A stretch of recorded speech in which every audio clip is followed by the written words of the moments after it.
नमस्कार, आप देख रहे हैं न्यूज जब बोलेगा हिंदुस्तान और मैं हूं आपके साथ ज्योति कनौजिया। आइए रुक करते हैं खबर की ओर। सीतापुर में धनतेरस को लेकर सभी नागरिकों में एक उत्साह होता है कि आज अच्छी अच्छी चीजें खरीदी जाएंगी, तो वहीं दुकानदारों में भी एक जिज्ञासा होती है आज दुकान पर अधिक बिक्री होगी और ग्राहक खूब आएंगे।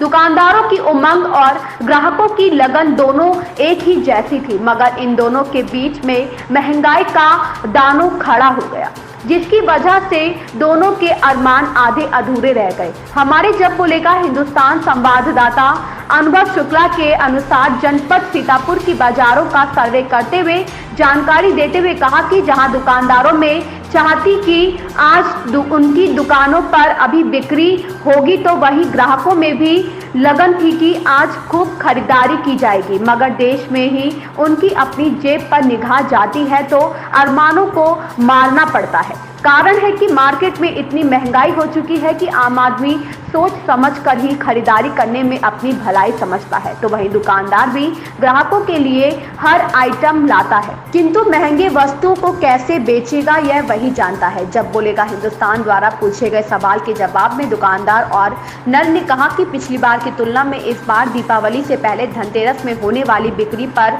60% असर पड़ा है। एक तो महंगाई की मार, ऊपर से हो गई बरसात, आम आदमी पूरी तरीके से टूट चुका है। एक तो उसके पास कोई रोजगार नहीं है, दूसरी बात कृषि कार्य से जो कुछ मिलता था वह भी बरसात में सब बह गया। अब उसके सामने समस्या खड़ी है, हाथ है खाली, कैसे मनाए दिवाली जैसी स्थिति लोगों के सामने है। फिर भी त्योहार है, जैसे तैसे काम तो चलाना है और बच्चों के लिए कुछ ले भी जाना है। वर्तमान की स्थितियों को यदि देखा जाए तो कुछ लोगों को छोड़ दिया जाए तो बाकी लोग केवल अपने अरमानों का ही गला घोटकर काम चलाने पर विवश है। जब बोलेगा हिंदुस्तान न्यूज़ में आपका स्वागत है।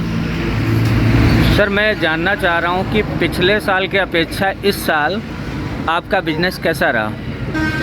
ऐसा इस साल बिजनेस थोड़ा 40% के स्तर से हुआ है और इस साल पब्लिक जो है ना के होते हुए बिजनेस बहुत माइनस में गया है। कुछ महंगाई भी बहुत ज़्यादा है, इसलिए पब्लिक नहीं दिखाई पड़ रही थी और सन्नाटा गया है सर। ऐसा क्या कारण है? अब कारण यह महंगाई है भैया, और आदमी पास पैसा कहीं नहीं है, इसलिए बहुत माइनस बिजनेस गया हम लोगों का है। बिल्कुल बेकार बिजनेस है इस साल होगा हम लोगों का है। कोई रिस्पांस नहीं मिला है, मेहनत भी नहीं निकल पाई है हम लोगों की। ऐसी खबर से जुड़े रहने के लिए आप देखते रहिए न्यूज जब बोलेगा हिंदुस्तान।